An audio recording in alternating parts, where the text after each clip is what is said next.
So 2021's been another really interesting year for boards, and I thought what I'd do is just share some of the more innovative practices we've seen throughout the year. And there's three categories in which I thought some of those innovative practices fall.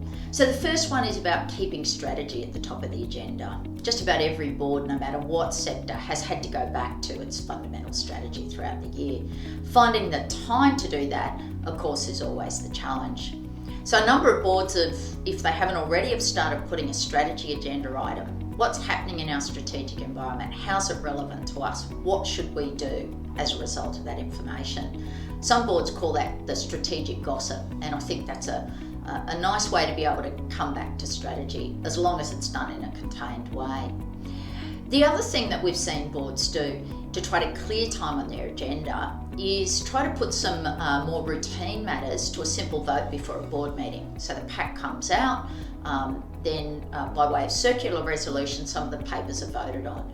If any director has an issue with the paper, it automatically gets considered at the board meeting. Second area where we've seen some really innovative practice is stakeholder engagement. And of course, engaging with stakeholders is critical to the role of the board. We hear from stakeholders and their needs and their wants to inform strategy, and of course some stakeholders help us deliver strategy.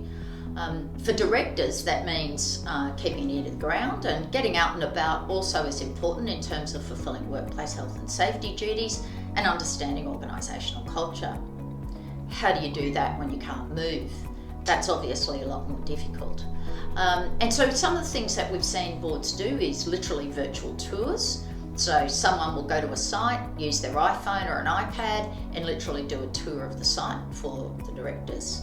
We've seen virtual town halls as a way to engage with stakeholders.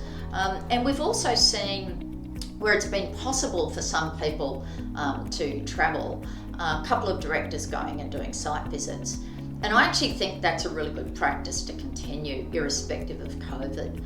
Rather than having a full board do a site visit where you get a very structured and formal sort of perspective, having a schedule where 2 or maybe 3 directors go and visit sites each year and then come back and report to the board might give you a more granular and more realistic assessment of what's going on in the ground.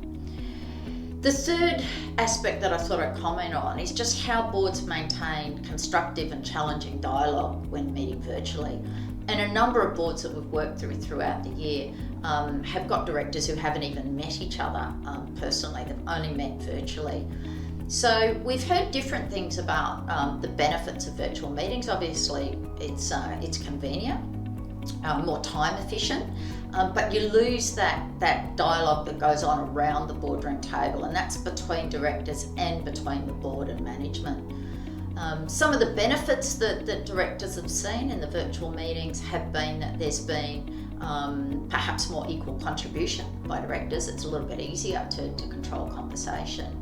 But then the flip side of that is that maybe there's not the constructive challenge. And so a practice that some boards have operated under, and I think is a useful one again to take into the new year, is allocating a director as the black hat or the critical friend on an issue. That is someone who takes a different perspective just to challenge the thinking. So hopefully there's some food for thought there for boards for 2022 as way of learning from 2021. I wish you all the very best for Christmas and the new year. I hope everyone has a happy, safe holiday season and look forward to engaging again in 2022.